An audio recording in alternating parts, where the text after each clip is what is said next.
오늘은 교사 주일입니다. 달리 표현 드린다면은 스승의 주일 그렇게 더 크게 다루지 않을 것으로 생각되어집니다. 우리가 이 자리에 있기까지 우리를 지도해 주셨고 또 이끌어 주셨던 스승님들이 계셨기에 우리가 여기까지 올 수 있었습니다. 부족하고 연약한 우리에게 좋은 스승님들을 허락하신 하나님께 감사와 영광을 올려드립니다. 우리 성도님들께서는 기억에 남아있는 훌륭한 스승님이 계시는지요? 저에게는 아주 존경하는 스승님 한 분 계십니다. 제가 존경하는 스승님은 많이 배우지 못하셨습니다. 뛰어난 분도 아니었습니다. 그렇지만 저는 스승님을 정말 존경합니다. 바로 저의 어머님이십니다. 제가 어릴 때 어머님께서 저에게 이런 말씀을 해주셨습니다. 어머님께서 초등학교 6학년 때였다고 합니다. 어머님 공부를 참 잘하셨는데 외할아버지께서 여자는 공부하면 안 된다 그렇게 하시면서 중학교를 보내지 않으셨다고 합니다. 어머님 만약에 지금 생존을 계신다면 93이 되십니다. 그러니까 그 시대는 남존여비 사상이 아주 강한 시대였다는 거지요.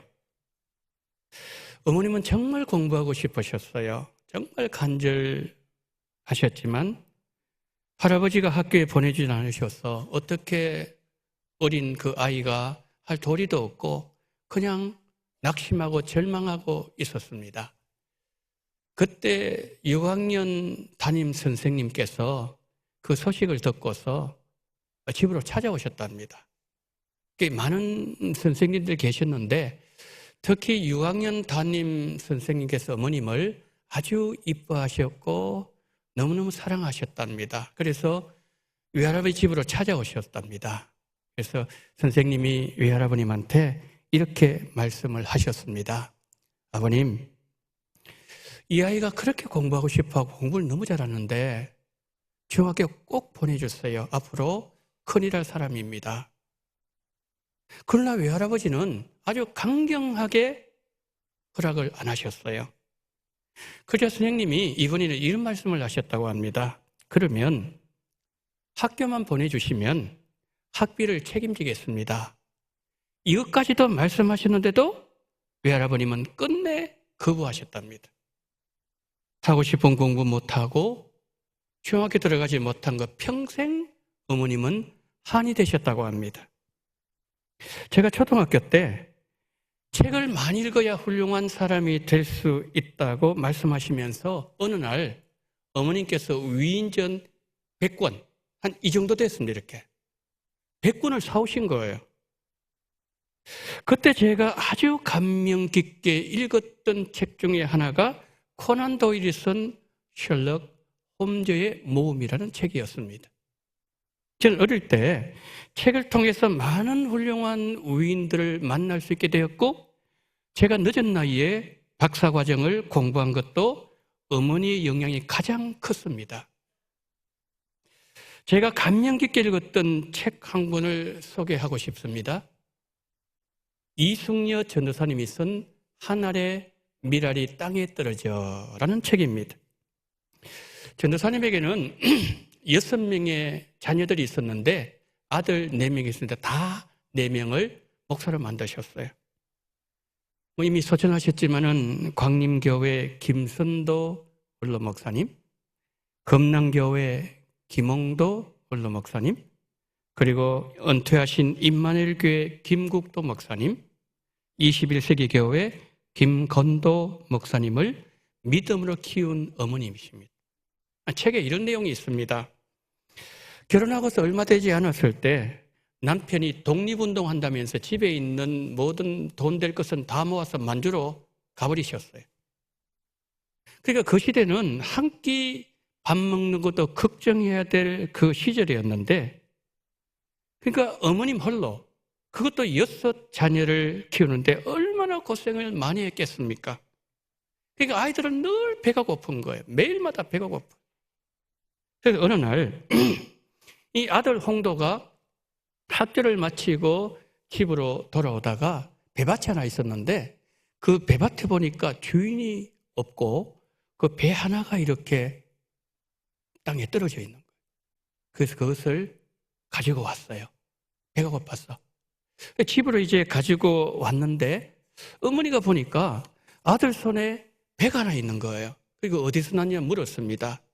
엄마, 너무 배고파가지고 배밭에서 주워왔습니다. 그렇게 얘기했더니 어머니가 다른 말씀은 안 하세요. 그냥 아들 손을 꼭 잡더니만은 한 손에 배를 쥐라고 하고서 그 배가 있었던 그곳까지 그 먼 거리를 갔어요. 그래서 어디냐? 저기입니다. 그러니까 그 장소에 갖다 놓으라 그랬어요. 갖다 두고서 또다시 아들의 손을 잡고 집으로 간 것이 아니라 교회로 갔습니다. 교회를 가서 어머니가 자식을 정직하게 키우지 못한 죄를 용서해달라고 밤새도록 울면서 기도하는 거예요. 그 어린 아들은 어머니는 기도하지만 아이들은 지루하지 않습니까? 그래서 밤이 되니까 이제 아이가 엄마 품에서 이제 무릎에서 베고 있다가 잠을 들게 되었어요. 근데 잠길에 들어보니까 여전히 어머니가 울면서 회개 기도하는 음성이 들렸습니다. 그때 이 어린 아들이 결심한 것이 하나 있었다고 합니다. 내가 앞으로 커서 어떤 일이 나에게 일어나도 정직하게 살겠다. 결심을 하게 되었습니다. 그래서 그날의 사건은 목사님의 삶과 목회에도 너무나 큰 영향을 미쳤다고 합니다. 여러분, 세상에서 어머님만큼 우리에게 인생의 교훈을 가르쳐 주시는 분이 또 있었을까요? 그런데 오늘 본문을 보시면 우리의 어머님의 사랑을 넘어서는 사랑을 우리에게 보여주고 있습니다. 이 땅에서 우리의 삶과 그리고 우리의 영원한 삶까지도 완벽하게 책임져 주시는 우리 모두의 위대한 스승 예수님을 소개하고 있습니다. 오늘 교사주일을 맞아서 예수님의 가르침이 우리에게 주는 의미를 살펴보고자 합니다. 오늘 본문은 시간적으로는 예수님의 공생의 사역 초기였고 장소는 요단 동편이었습니다. 예수님께서 빌립에게 나를 따르라 그렇게 말씀하셨고 예수님을 따라갔던 빌립이 나다나엘에게 예수님을 소개합니다. 그런데 나다나엘이 예수님을 만나기 전에는 예수님은 랍비였습니다. 여러분 랍비가 뭔가요? 율법을 가르치는 선생이란 뜻이지 않습니까? 그러니까 나다나엘에게 예수님은 율법 선생에 불과했지만 예수님을 인격적으로 만나고 보니 예수님은 하나님의 아들이었고 예수님은 그리스도였고 예수님은 이스라엘의 임금이었다는 것을 깨닫게 되었고 그렇게 고백하는 것을 볼 수 있고 오늘 본문이 증거하고 있습니다. 그러니까 예수님은 우리에게 구원을 주시는 참 스승이라는 말씀이지요. 자, 사도 요한이 요한복음을 마무리하면서 나다나엘이 요한복음 1장에서 고백했던 예수님이 하나님의 아들이시라는 의미가 무엇인지 요한복음 20장은 그것을 구체적으로 풀어주고 있습니다. 한번 보실까요?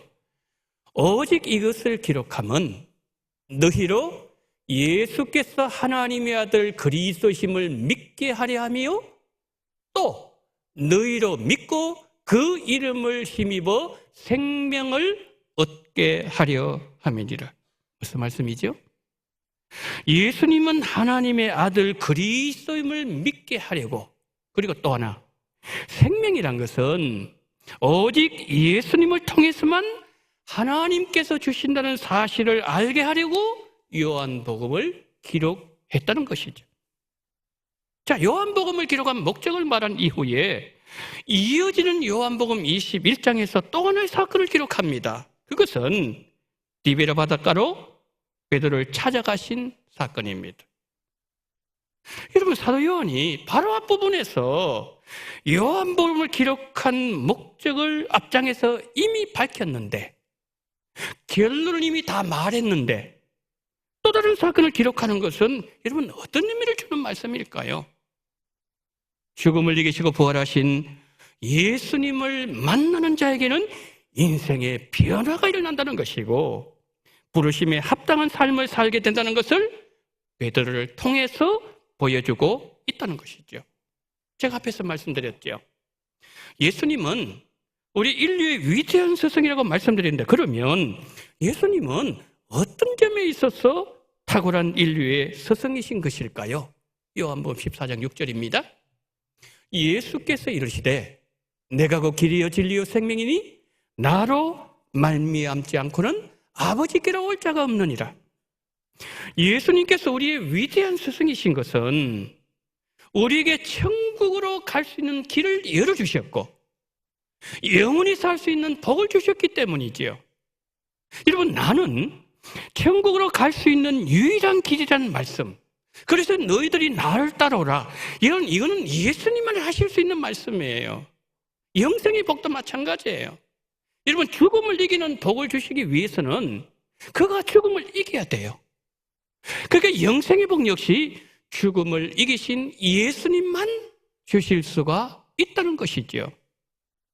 험난한 인생길 살아가는 우리가 인생을 살아가면서 길을 잃지 아니하고 방황도 하지 아니하고 길 되시는 예수님을 잘 따라가기 위해서는 두 가지를 우리 마음에 꼭 새겨야 됩니다. 첫 번째는 예수님 안에서 살아야 됩니다. 바울은 갈라디아서와 고린도 후서에서 예수님 안에 거하는 삶이 얼마나 귀한 삶인지를 이렇게 말씀합니다. 갈라디아서 2장 20절, 내가 그리스도와 함께 십자가에 못 박혔나니 그런즉 이제는 내가 사는 것이 아니요 오직 내 안에 그리스도께서 사시는 것이라. 이제 내가 육체 가운데 사는 것은 나를 사랑하사 나를 위하여 자기 자신을 버리신 하나님의 아들을 믿는 믿음 안에서 사는 것이라. 지금 바울이 무슨 말을 하고 있는 거죠? 바울이 육체 가운데 살아갈 때에 어떻게 살아간다고요? 하나님의 아들 예수님 안에서 나는 살아간다. 나는 그런 사람이다. 그렇게 지금 고백하고 있는 거죠. 자, 그러면 고린도후서를 한번 보세요. 자, 저기 보시면은 우리가 이 보배를 질그릇에 가졌으니 이는 심히 큰 능력은 하나님께 있고 우리에게 있지 아니함을 알게 하려 함이라. 우리가 사방으로 우겨섬을 당하여도 쌓이지 아니하며 답답한 일을 당하여도 낙심하지 아니하며 박해를 받아도 버림받지 아니하며 거꾸로 떨림을 당하여도 망하지 아니하고. 자, 고린도후서에서 저 노란 글자를 보시면은 우리가 이 보배를 질그릇에 가졌으니, 그러니까 고린도후서에서는 어떻게 말씀하고 있다고요? 예수님께서 바울 안에 살아 계신다고 말씀하는 거지요. 갈라디아서에는 바울이 예수님 안에 살고 있다. 고린도후서에서는 예수님께서 바울 안에 살아 계신다고 말씀하고 있는 내용이지요. 자, 바울이 예수님 안에 살고 예수님께서 바울 안에 거하시는 삶을 사실 때에 어떤 일이 일어난다고 바울이 말하고 있죠? 한번 보세요. 사방으로 우겨섬을 당해도 쌓이지 않습니다. 답답한 일을 당해도 낙심하지 않습니다. 박해를 받아도 버림받지 않습니다. 거꾸로들임을 당하여도 망하지 않습니다. 그러니까 쌓이지 않는 삶, 낙심 없는 삶, 버림을 당했지만 오뚜기 것이 또다시 일어나는 삶, 망하지 않는 삶, 한마디로 표현할까요? 기적이 일어난다는 거예요. 뭐 할 때? 우리가 예수님 안에 거하고 예수님 내 안에 거하실 때 이런 일이 일어나게 된다는 거지요.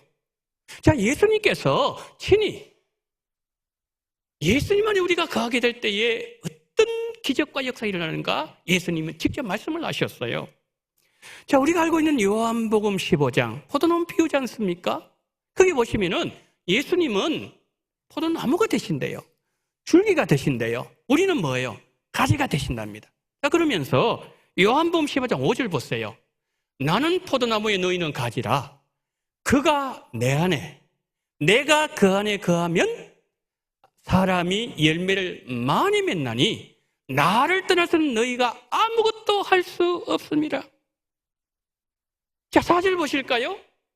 가지가 포도나무에 붙어있지 아니하면 스스로 열매를 맺을 수 없음 같이. 자, 5절 말씀에서는 우리가 붙어있을 때에 열매를 맺는다 그랬어요. 그런데 4절 말씀에서는 가지는 스스로 열매를 맺을 수 없는 존재라고. 이게 역설적인, 그게 보일 수 있지 않겠습니까? 분명히 스스로 열매를 맺을 수 있는 능력이 없는 가지인데, 그 가지가 열매를 몇 대 작게 맺는 것이 아니라 많이 맺을 수 있는 길이 있다고 말씀하는 거예요. 그것이 뭐예요? 바로 이겁니다. 그가 내 안에, 내가 그 안에 거하면 사람이 열매를 많이 맺나니. 여러분, 예수님이 우리 안에 거하시고 우리가 예수님께 붙어 있을 때에 예수님 안에 거할 때 열매를 많이 맺는다는 거예요.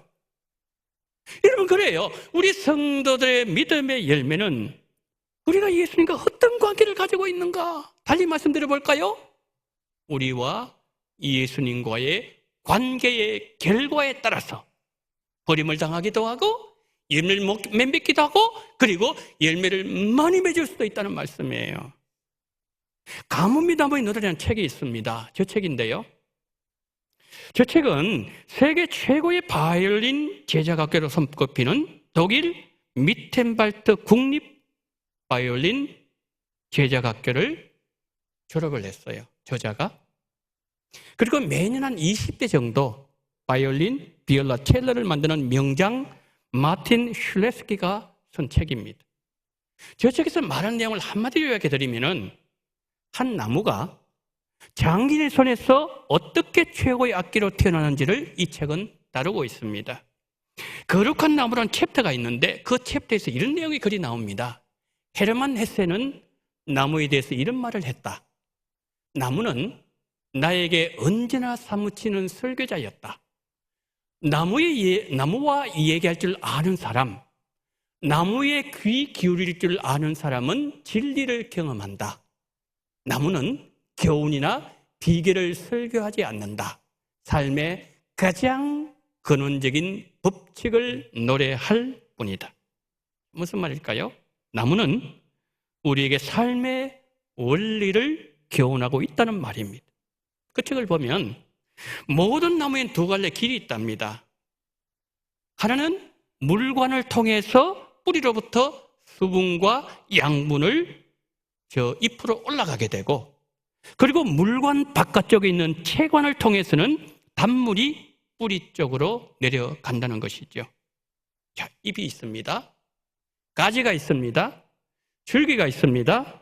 뿌리가 있습니다. 이 모든 것이 혼연일체 하나가 되어서 더불어 살아야 되고 연합해야 된다는 교훈을 저 책은 주고 있다는 거지요. 그런데 우리는 뿌리를 보고 잎을 보면 완전히 반대 방향을 자라죠. 뿌리는 계속해서 밑으로 뻗어 내려갑니다. 그런데 나무는 계속해서 태양을 향해서 위를 향해서 뻗어간다는 거지요. 그런데 뿌리는 뿌리가는 소임을 합니다. 잎은 잎이 감당해야 될 일을 합니다. 그런데 자신이 가지고 있는 이 자원들, 예를 들어 뿌리 같은 경우에는 물을 빨아당깁니다. 양분을 공급받습니다. 그것을 자기만 누리지 않는다는 거지요. 그것을 어디로? 잎까지 올려보낸다는 거지요. 잎도 마찬가지입니다. 광합성 작용을 통해서 받은 그 양분을 뿌리까지 내려보낸다는 거지요. 그러면서 생명을 나눈다는 거지요. 여러분, 이 과정에서 가지도 줄기를 신뢰합니다.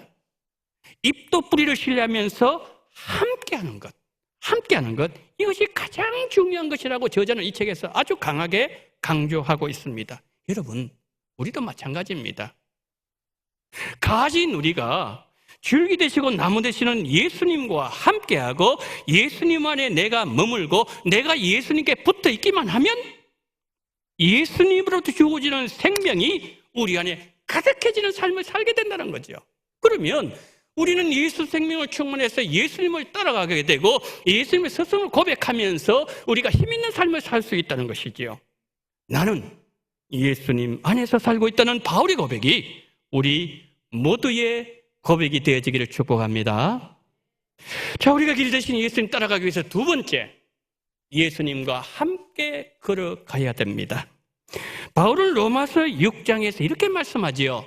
우리가 그리스도와 함께 죽었으면, 우리가 함께 죽었죠? 또한 그리스도와 함께 살 줄을 믿노니 그랬습니다. 함께 산대요. 자, 그러면 우리가 예수님과 함께 살아가는 방법이 뭐예요? 그것이 13절이에요. 오직 너희 자신을 죽은 자 가운데서 다시 살아난 자 같이, 그 다음 단어, 하나님께 드리며 너희 지체를 의의 먹이로 하나님께 드리라. 이렇게 드릴까요? 예수님과 함께 하는 삶을 살겠다는 바울의 고백이에요. 제가요, 이 설교를 준비하면서 시간은 좀 지났지만은 어느 집사님 가정에 이사 신방했던 그 장면이 제가 떠올랐어요. 그래서 그걸 잠시 좀 나누고자 합니다. 교회 근처에 사셨습니다. 그러다가 멀리 이사를 가셨어요. 이제 우리가 이사 신방을 하게 되면은 성경 말씀을 나누기 전에 먼저 이제 가정 상황을 이렇게 쭉 얘기를 하지 않습니까? 대화를 나누는 중에 집사님께서 이번에 이사한 이 집 너무 좋다고 그러면서 계속 그냥 좋은 말씀만 하시는 거예요. 목사님, 저 냉장고 옷장 있잖아요. 우리 손자가 사준 거예요. 저 가스레인지하고 공기청정기 있죠. 우리 딸이 사줘서 계속 자랑하는 거예요. 그 도배도 깨끗하게 했는데 너무 그렇게 감사하고 좋을 수가 없다. 그 옆에 보니까 공장이, 큰 공장이 하나 있었어요. 그 공장에 보니까 막 기계들 막 돌아가지 않습니까? 그리고 막 이렇게 공기도 막 안 좋은 거 막 뿜어내는데, 근데 집사님은 이렇게 말씀하셨어요. 목사님, 빛이 많이 들어와서 너무 좋아요. 계속 집사님은 그냥 기쁜 말씀만 하시는 거예요. 그리고 설거지하면서도 하나님 감사합니다. 방 청소하면서 아버지 고맙습니다. 늘 감사하고 하나님께 영광 돌린다는 간증을 하셨어요. 근데 이제 이 집사님께서 토요일 날 아무리 피곤해도 주일날 4시만 딱 되면은 눈을 뜨게 만드신대요. 하나님께서.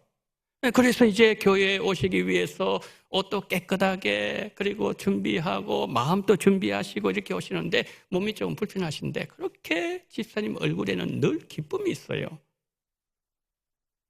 그래서 제가 이제 설교를 준비를 하다가 가끔 이제 우리 성도님 오시는 것을 제가 이렇게 창으로 이렇게 내다볼 때가 있어요. 목양실에서. 그때 제가 이제 집사님 몇 번 이렇게 집사님을 오시고 저는 이제 창문을 통해서 이렇게 뵙고 그런 장면이 몇 번 있었는데요. 이 집사님은요, 예를 들어서 오시다가 저 이제 우리 정문 쪽에 이렇게 오시다가 길가 쪽에 휴지가 있잖아요. 그냥 안 지나쳐요. 꼭 휴지를 주우세요. 주우셔가지고 그 휴지를 가지고 이제 교회 오시면 그 이제 그 쓰레기통에 버리시겠죠. 그렇게 해요. 그래서 제가 이제 그 집사님께 사실 여쭤보진 않았습니다. 여쭤보진 않았는데 아마 이런 마음이었을 것으로 제가 생각이 들집니다. 우리 성도님들 일주일에 한 번 이렇게 교회 나오시는데 깨끗한 환경에서 예배 드려야 되지 않겠는가? 그러시면서 아마 주우신 것을 저는 그렇게 알고 있습니다. 제가 신방하면서요, 정말 은혜를 받았어요. 제 마음에 너무 큰 감동이 임한 거예요. 그래서 이제 그 말씀을 듣고 난 뒤에 이제 말씀을 나누는데 제 머릿속에 뭐가 생각이 났는가 하면 시편 23편이 떠올랐습니다. 그래서 시편 23편가 제가 설교를 했습니다. 여호와 나의 목자신 내게 부족함이 없으리로다. 그가 너를 푸른 초장으로 쉴 만한 물가로 인도하신도다. 자기 이름을 위해 의의 길로 인도하신도다. 이거 하면서 쭉 하면서 6절까지 하면 제가 하나님의 말씀을 증거했는데요. 여러분 잘 아시는 것처럼 시편 23편은 다윗의 신앙 고백 아니겠습니까? 그런데 제가 보기에 정말 그 집사님께서 하나님 보시기에 하나님의 그 한 마리 정말 귀한 양처럼 보였다는 거죠. 그래서 집사님께서 날마다 순간마다 그렇게 살아가는 그 모습 뵈면서 제가요 그날 이제 모든 순서를 마치고 봉고차를 타고 이제 교회를 오면서 제 마음속에 막 감동이 밀려드는데요. 진짜 밀물처럼 막 밀려드는 거예요. 그래서 저는 하루 종일 그냥 그 집사님 말미암아 행복한 그런 하루였습니다. 사랑하는 여러분, 예수님은 제가 그분을 뵈면서 야, 예수는 이렇게 믿는 거로구나. 어떤 가정의 형편과 상황이라 할지라도 나는 감사해요. 나는 기뻐요. 그리고 공장에서 많은 먼지가 나오지만 그러나 햇빛 잘 들어오는 거 하나님 감사해요. 늘 그러면서 뭡니까? 하나님께 감사하고 영광 돌리고 고맙다 그러고 하나님 앞에 그렇게 모든 것을 다 하나님을 올려드리니까 여러분 이 성도가 뭐냐면 예수와 함께 걸어간 성도가 아니겠습니까?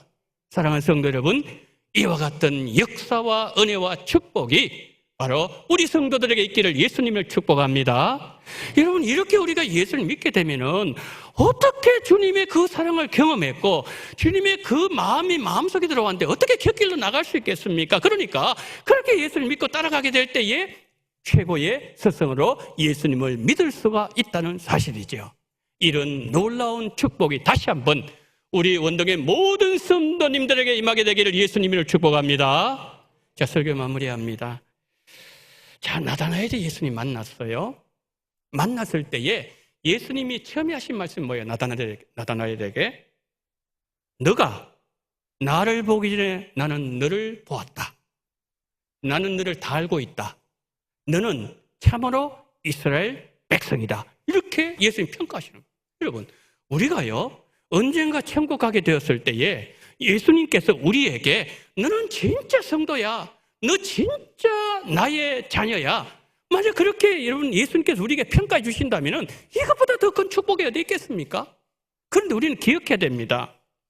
나다나엘이 예수님을 만날 수 있었던 것은 그를 예수님께로 인도하는 수고를 했던 빌립이 있었다는 거예요. 빌립의 수고가 나다나엘로 하여금 예수님을 율법 선생 랍비에서 하나님의 아들 그리스도 그리고 이스라엘 임금으로 고백할 수 있도록 만들었다는 거죠. 우리 원동 다음 세대를 주님께로 인도하시는 우리 원동의 귀한 빌립들이 계십니다. 누구죠? 주일학교 교사들이에요. 여러분, 주일학교 교사들 너무 수고를 많이 하세요. 사진 좀 띄워주세요. 자, 저기 보시면은 저게 어떤 사진인가 하면은 우리 주일학교 청년부, 우리 목사님, 또 우리 청년들이요. 저 남정초등학교 정문이거든요. 정문에 아이들에게 솜사탕 만들어주는 전도지 지금 주고 있죠. 그 다음. 자, 저기도 보시면은 이제 목사님 만드셔가지고 이게 주고 아이들 와가지고 솜사탕 먹고 있죠. 그 다음. 자, 똑같은 내용이죠. 다음요. 이제 많은 아이들이 손에 솜사탕이 들려져 있습니다. 그러면서 복음을 전합니다. 그 다음요. 자, 저 사진은 5월 4일 날 우리 원동 페스티벌 하지 않았습니까? 그때 한 장면이에요. 자, 교사 한 분이 아이들과 함께 무엇을 만들고 있습니다. 다음. 아이들이 잘 놀고 있죠? 그 다음. 예, 저기 보시면 이제 정산도 보이고요. 풍선 하트를 만들어 가지고 아이들과 함께 수고하는 그런 모습을 이제 보여주는 겁니다. 여러분, 우리 주일학교 아이들을 예수님께로 인도하는, 자, 저 장면 또 보면은 이제 아이들이 잘 놀고 있는 그런 장면이죠. 그러니까 뭐냐면은 이 원동의 빌립 교사들의 헌신, 땀, 수고가 아이들을 믿음으로 양육하게 되었고, 그리고 아이들을 이렇게 키울 수가 있다는 거예요. 여러분, 우리가 이것을 기억하면서 정말 우리 교사들에게요 좀 격려 좀 해주세요.